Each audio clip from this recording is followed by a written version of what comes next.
নমস্কার বন্ধুরা, আপনাদের সঙ্গে আমি শিল্পী। আজকের বিশেষ পডকাস্টে আপনাদের সকলকে জানাই অনেক অনেক শুভেচ্ছা এবং স্বাগতম। আজকে আমাদের মধ্যে উপস্থিত রয়েছেন মাননীয় সম্মানীয় বিশেষ অতিথি, বিশিষ্ট জ্যোতিষী শ্রী সৌরভ শাস্ত্রী মহাশয়। আমরা সরাসরি তার সাথে পরিচয় করে নেব। নমস্কার শাস্ত্রীজি, কেমন আছেন?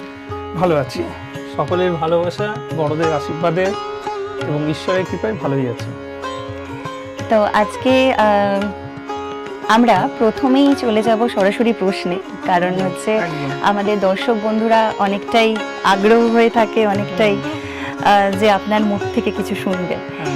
তো আমরা একটু বাচ্চাদের নিয়ে, যারা স্কুলে পড়াশোনা করছে, যারা ছোটদের বাচ্চাদের পড়াশোনা নিয়ে তাদের মনোযোগ যে পড়াশোনার মধ্যে, সেই সব নিয়ে একটু আলোচনা করব। প্রথম প্রশ্ন হচ্ছে, এই যে ছোট ছোট শিশুরা ম্যাক্সিমামটাই মোবাইল ফোনে আসক্ত রয়েছে, কিন্তু এটা খুবই ক্ষতিকর, মানে এই জিনিসটাকে আপনি কিভাবে দেখছেন? দেখুন, প্রথমত হচ্ছে আজকালকার দিনে মোবাইল জিনিসটা হয়ে গেছে মানে প্রয়োজনীয় জিনিস নয়, মানে এমন একটা নেশা, যেটা হচ্ছে এই যে নেশা বলতে আমরা যেটাকে বলি কি মদ্যপান, ধূমপান, এগুলো কি একটা অ্যাডাল্ট স্টেজে গিয়ে মানুষ করতো আগেকার দিনে, পুরুষ মানুষ। কিন্তু এই মোবাইল ফোন তার থেকেও খুব ভয়ঙ্কর নেশা, একটা মাদকদ্রব্য নেশা বা ধূমপানের নেশা মানুষ যদি চায় নিশ্চয়ই ছাড়তে পারে, কিন্তু মোবাইল এই নেশাটা কিন্তু ছাড়া অত সোজা নয়। এবার যারা চাকুরিজীবী বা যারা দৈনন্দিন জীবনে কাজকর্ম করে থাকে তারা কিন্তু মোবাইল ব্যবহার করবেই, কিন্তু বাচ্চাদের ক্ষেত্রে মোবাইলটা কিসের জন্য? বাচ্চারা তো মোবাইল নিয়ে কখনো স্কুলে গিয়ে তো বলবে না যে ম্যাডাম ক্লাস কি হবে, তাহলে আমি যাব। নিশ্চয়ই 8 বছরের বাচ্চা, সেটা একটা নিশ্চয়ই তার মিসকে ফোন করে বলবে না, তার জন্য তার অভিভাবক ফোন করে বলবে। কিন্তু দেখা গেছে বাবা মারা কি করছে, হয়তো তারা দুজনেই খুব ব্যস্ত কর্মজীবনে, স্বাভাবিকভাবে ফিনান্সিয়াল দিক দিয়ে হোক বা নানা রকম কারণে হোক, এর ফলে কি হচ্ছে বাচ্চাকে একটা মোবাইল ফোন দিয়ে দিচ্ছে, না কার্টুন দেখো, না ভিডিও গেম খেলো, বা এই সমস্ত করো। গেম তার খুব ডেঞ্জারাস জিনিস গেম। এতে আসক্ত হয়ে কি হচ্ছে, তাদের পড়াশোনার দিক দিয়ে বা ভালো জিনিসের দিক থেকে মন কিন্তু সরে যাচ্ছে। এবং ইভেন এমন দেখা যাচ্ছে যে মোবাইল ফোন যদি তারা হাতের কাছে না পায়, তাহলে হয়তো মানে কান্নাকাটি, যে খাবো না দাবো না, এই সমস্ত করবো না। সেই জন্য আমি একটা কথাই বলবো, আজকালকার বাচ্চাদেরকে মোবাইল না দিয়ে বরং তাদেরকে একটু মাঠে পাঠান, বা কোনো ক্রিকেট কোচিং, ফুটবল কোচিং, যে সমস্ত খেলাধুলা করলে পরে আমাদের শরীর স্বাস্থ্য ভালো থাকবে, সেই বাচ্চার শরীর স্বাস্থ্য ভালো থাকবে, তাতে মেধা বাড়বে, তাতে বুদ্ধি বাড়বে।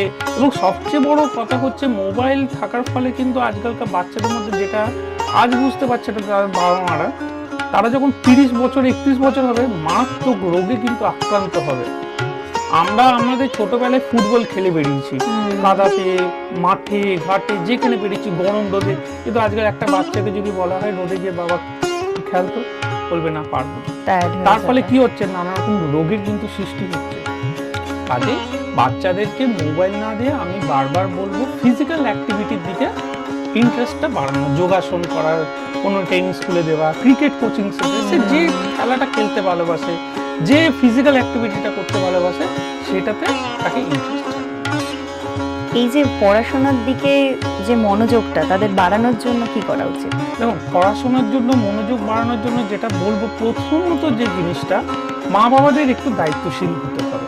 মানলাম আর অর্থনৈতিক বৃদ্ধির জন্য, আর্থিক যে বিপত্তি আছে বা আর্থিক সমস্যাকে ওভারঅল করার জন্য তাদেরকে দুজনকে, স্বামী স্ত্রী পিতামাতা যাই বলি না কেন, তাদের দুজনকে কাজ করতে হচ্ছে। তার ফলে বাচ্চারা একা হয়ে পড়ছে। বাচ্চাদেরকে প্রথমত একা রাখবেন, তাদেরকে সবসময়, বাচ্চাদের বিশেষ করে কি মিনিমাম মানে বলবো এই 4-5 বছর থেকে শুরু করে 18 বছর, এই টাইমটাতে আপনারা একটা গাইডেন্স দিন। 18 বছরের পর কি হয়, তাদের একটা প্রাপ্তবয়স্ক ভাব আসে, তারা কলেজে যায়, তাদের একটা বুদ্ধি আসে, নিজের জ্ঞান আসে। কিন্তু এই পিরিয়ডটা তাদের কিন্তু মা বাবার খুব দরকার, কাজে একা রাখা যাবে না। দ্বিতীয়ত হচ্ছে, যদি কোনো বাচ্চা পড়াশোনায় অমনোযোগী হয় ইত্যাদি হয়, আমি বলবো বাচ্চা যে ঘরে পড়াশোনা করছে সেই ঘরে তাকে সেই শিক্ষার্থী বা সেই বাচ্চাটিকে পূর্ব দিকে মুখ করে পড়াশোনা করা উচিত। এবং তার সামনে যে মুখ করে পূর্ব দিকে পড়ছে সেই সামনের দেওয়ালে একটি নীল সরস্বতীর ছবি, 4 হাত, যে সরস্বতীর 4 হাত, আমরা যে সমস্ত প্যান্ডেলে দেখে থাকি 2 হাত সরস্বতী, আপনিও হয়তো দেখেছেন, বীণা নিয়ে, এটা হচ্ছে কিন্তু পারিজাত সরস্বতী। নীল সরস্বতী হচ্ছে 4 হাত থাকবে এবং ময়ূর বায়ুমন হবে, তার 2 হাতে কি হবে, বীণা বাজাবে 2 হাত দিয়ে, এবং এক হাতে রুদ্রাক্ষ থাকবে, এক হাতে বেদ থাকবে, চতুর্বেদ যে আছে সেই বেদ থাকবে। এই ধরনের ছবি সে পড়ার ঘরে রাখতে হবে। তৃতীয়ত হচ্ছে বাচ্চাকে নানা রকম ভালো জিনিসের অভ্যেস করাতে হবে, সেটা খেলাধুলা হোক, পৌরাণিক কাহিনী হোক। আমরা যখন ছোট ছিলাম আমাদের ঘরে ঠাকুমা দিদা নানা রকম পৌরাণিক কাহিনী বলতো, তখন আমরা অত বুঝতাম না দুর্যোধনকে, দুঃশাসনকে, কৃষ্ণকে, কিন্তু আমাদের নানা রকম ভাবে গল্প বলতো, বাল গোপালের গল্প বলতো, ভীমের ছোটবেলা নিয়ে গল্প করতো। ঠিক সেই ধরনের নানা রকম আমাদের ভারতীয় ইতিহাসে, ভারতীয় সংস্কৃতিতে পৌরাণিক নানা রকম ঘটনা আছে, সেগুলো তাদেরকে গল্পের ছলে বোঝানো হোক। এই জিনিসগুলোকে করতে হবে। এবং যদি কোনোভাবে বোঝা যায় যে মানে তাদের অ্যাক্টিভিটির মধ্যে কোনো প্যারানর্মাল বিহেভিয়ার আসছে, তাহলে সেক্ষেত্রে বলবো অবশ্যই কোনো জ্যোতিষ, ভালো জ্যোতিষ বা কোনো তান্ত্রিক তাদের সঙ্গে পরামর্শ করা। তারা যদি পারে আমার সঙ্গেও পরামর্শ করতে পারে। আমার স্ক্রিনে ফোন নম্বর দেওয়া আছে এবং আমার বাড়ির ঠিকানাও আছে। প্যারানর্মাল অ্যাক্টিভিটিস মানেই কিছু একটা প্রবলেম, হ্যাঁ, যেমন হচ্ছে নজর লাগা বা কোনো কিছু তার উপরে জাদু টোনা বা বশীকরণ জাতীয় কেউ কি করেছে, এরকম হয়, হতে পারে। ওর বাচ্চাটা ফার্স্ট হচ্ছে স্কুলে, যেমন ধরুন কেউ তন্ত্র মন্ত্র করলো যে হিংসামি করা, যে ও পাশের বাড়ির ছেলেটা ফার্স্ট হচ্ছে, আমার ছেলেটা তো ফার্স্ট হতে পারছে না, ও অঙ্কে 80% পাচ্ছে, আমার ছেলেটা অঙ্কে বারবার 40% পাচ্ছে। ঠিক আছে, কোনো জাদু দোনা টুকটাক এই ধরনের, তার ফলে তার পড়াশোনায় মন বসছে না, রেগে যাচ্ছে, পড়বো না, খাবো না, এইটা হচ্ছে প্যারানর্মাল জিনিস। আবার অনেক ক্ষেত্রে কোনো বাচ্চার জন্ম পত্রিকায় চতুর্থ ভাব, যেটাকে আমরা শিক্ষা, প্রাথমিক শিক্ষা বলে থাকি, এবং তার যে অধিপতি চতুর্থ পতি, সে যদি কোনোভাবে রাহু দ্বারা পীড়িত হয় বা কোনোভাবে অষ্টম ভাব, দুস্থান, যে সমস্ত জ্যোতিষের আমাদের ভাষা থাকে, মানে মোটামুটিভাবে সেই চতুর্থ ভাব বা চতুর্থ পতি সেই জায়গাটা যদি কোনোভাবে ডিস্টার্ব হয়ে যায়, তাহলে সেক্ষেত্রে নীল সরস্বতী কবচ ধারণ করতে হবে। এই বিষয়ে আমি একটা কথা বলে রাখি, অনেকে বলবে সরস্বতী কবচ, নীল সরস্বতী কবচ দুটো কি আলাদা? না, দুটো এক না। সরস্বতী কবচ হচ্ছে যে আমাদের মা সরস্বতী বিদ্যার দেবী, তার যে কবচ সেটা একটা পদ্ধতিতে বানানো হয়। আর নীল সরস্বতী হচ্ছে তারা মায়ের কবচ। সরস্বতী কবচ সবাই পড়তে পারে, কিন্তু নীল সরস্বতী কবচ সবাই পড়তে পারে না। শুধুমাত্র যদি কারোর ওপর প্যারানর্মাল অ্যাক্টিভিটি হয়ে গেছে কোনো বাচ্চার উপরে, বা যেটি বললাম যে জন্ম পত্রিকা চতুর্থ ভাব বা চতুর্থ পতি যদি কোনোভাবে পীড়িত হয় রাহু দ্বারা বা অন্য কোনোভাবে দূষিত হয়ে থাকে, তাহলে তাকেই নীল সরস্বতী কবচ দেওয়া উচিত। সবাইকে নীল সরস্বতী কবচ দেওয়া যাবে। বিশেষ কিছু সিম্পটম থাকলে তবে নীল সরস্বতী কবচ ধারণ। সরস্বতী কবচ সবাই পড়তে পারে, পড়াশোনার জন্য পড়তে পারে, পরীক্ষায় পাসের জন্য, ভালো রেজাল্টের জন্য, পড়াশোনায় মন বসার জন্য সরস্বতী কবচ সবাই পড়তে পারে। যারা পড়াশোনার সাথে যুক্ত, ছোট বড় সবাই পড়তে পারে, সবাই পড়তে পারে। ইভেন আপনি যদি এখন বলেন যে আমি MBA তে পড়ছি, আমার MBA যাতে সেকেন্ড সেমিস্টারটা ভালো যায়, ফার্স্ট সেমিস্টারটা খুব ভালো যাবে, এবার আপনি এলেন আমার কাছে, আমি দেখলাম আপনার জন্মপত্রিকা দেখলাম, বুঝে দেখি যে না আপনার, এক্ষেত্রে বলবো হায়ার এডুকেশনের ক্ষেত্রে নবম ভাব নবম পতিকে দেখতে হবে।